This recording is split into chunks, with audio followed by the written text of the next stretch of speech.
Why don't we just start, like, you're obviously top of the league for a bit there on Friday night's game, and you're just rolling beautifully. Just comments on whether this is the best period, the vibe at the club is the best it's been since you've both been at the club? Yeah, I think obviously we are going through a good time at the moment, but that comes to working hard on and off the training pitch. We're taking it game by game. I'm not getting too far ahead of ourselves in the day. There's 3 more big games. And we're just doing what we're doing, and trying to do it, at the best of our ability, and that's it. Like I said, we're not looking at anything else, to be honest. The rest will take care of itself. We're just worrying about us and concentrating on what we have to do as a team, week in, week out, and we'll start again, come this Monday night against Wellington. No, yeah, but I think the good thing for us is there's been a progression. I think all the way through the season, and I think the things are starting to fall into place now. And I think we've got a good sense of how we want to play and our strengths, and so there's just a lot more calmness around the place, and I think you can see that in the games. There's a lot more. We're a lot more ruthless, and where maybe earlier in the season it was a bit hit and miss at times. So I think it's always we found that base to build on, and it just just makes it easier as a team when everyone is on the same page and everyone is moving in the right direction. And when you get success and as you say, we're close to the top of the table. It's there's a lot of confidence as well, which is good. The biggest shift, I guess, over the last month has probably been more defensive stability, at least in terms of the results. A couple of clean sheets and a 3-1 last Friday. I mean, that must be really pleasing for yourself, Thomas, and you got the best view of it all. Yeah, it's pleasing for all of us. It's what we, as defensive players, that's our job. I think we've been looking for that right formula. I think Alex has come in. We had a lot of injuries early on. A lot of Patrick was out for a little while, Connor Chapman and has been out for a while. So there's a lot of chop and changing, and we never... But I think it's mostly as a team. I think now we work together. I think we were a little bit disjointed maybe early in the season. And it's not on the back four and the goalkeeper to defend. It's for the team to defend. And I think now we're doing that really well, and then you do get the clean sheets. And so that's obviously I think we'll try to keep moving forward. Are you confident that Connor can slot straight in for Alex in good times and keep rolling? Yeah, definitely. He's back in training, full training for a while now. He's been looking good. It's an opportunity for him now to come in, because obviously Alex has gone away with the national team. So Connor's not a new player. He's been here for a while now, and he knows the way we play, and it's like for like basically. So it's good to have Chapo back. Who comes in for Moy? You'll have to ask the coach that. I don't make the team. All I know is that we have players that can fill his role, and it's up to the coach to decide which player fills his position. Had a fantastic season, and Wellington are a bit of a bogey club as well. Given some of the funny results thrown up over the distance, you're confident whoever comes in can get it done. In what Moy's position? Indeed. Oh well, I think there's 11 on the pitch. It ain't just one. Yeah, look, that's a team game, and whoever fills in Moy's position is going to do, the job for the team, like Aaron's been doing, the whole year. But I think the main thing is that, we concentrate, as a team and a unit, for Monday's game, because, on their day, Wellington are a good team. One of the things that has beset the club while you've been here the last few seasons is just injuries. You've been probably the unluckiest team in the league when it comes to that. At the moment, you seem to be riding high. I mean, Connor back is probably the last piece of the puzzle in terms of long-term injuries and the actual core first team. How much does that make a difference, the fact that everybody's there and everybody's able to be selected or pushing for the selection? Yeah, like I say, we've had a bad run of injuries.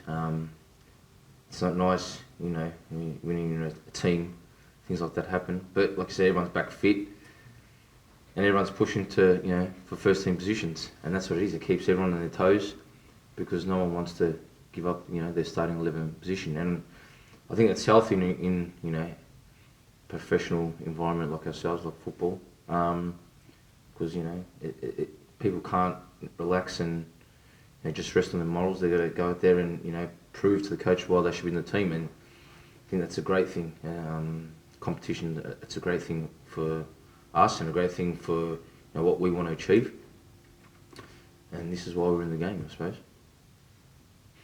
How much does the mindset change when you are, I'm going to ask this, Thomas, how much does the mindset change when you are playing Brisbane Roar, who are top of the league, to take their spot on top of the league, when you're playing Wellington Phoenix, who know they can't make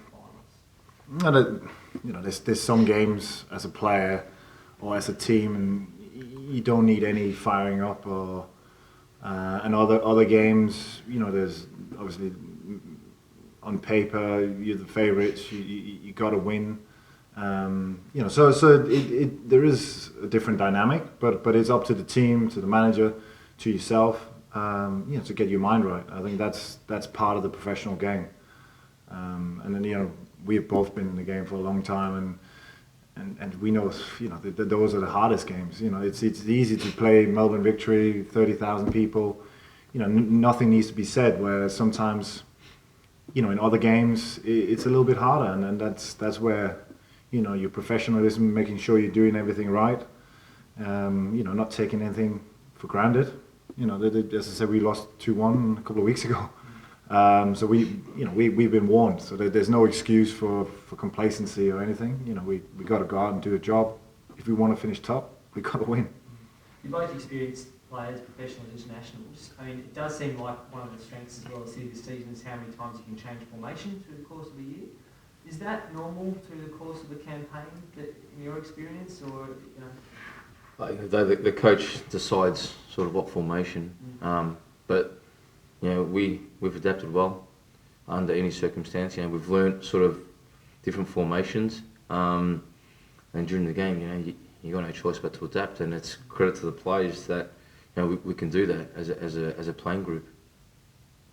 Thomas, you played that many. I think we've played 3-4. Yeah, obviously we've been searching for answers at some stage of the season, and we've had injuries. So yeah, there's been some changes, but it's good to have options. I think ideally you want to settle on one sort of style of playing, because it's probably what will make players most comfortable. But again, you could end up in situations in a game where it would actually benefit you playing differently, and we've gone through it this season, and if we have to at a later stage, we should be comfortable.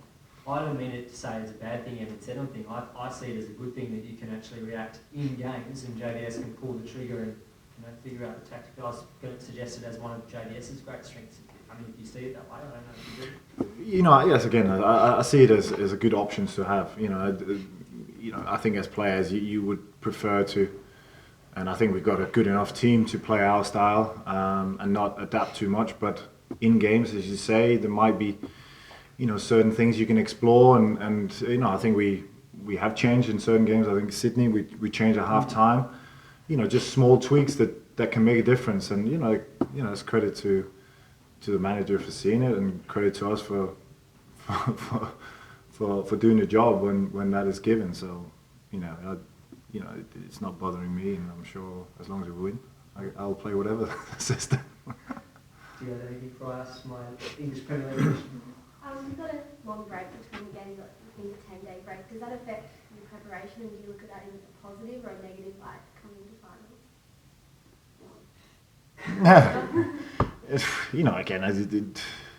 Again, sometimes it's nice to get a few days, rest. On the other hand, when things are going well, you want to play games. So again, it is what it is, and they adapt the schedule, so the training will be adjusted. So with the 10-day, we'll probably do a more intense week than we would with 5 days, and then you'll have a few days off and certain things. So it doesn't really change that much.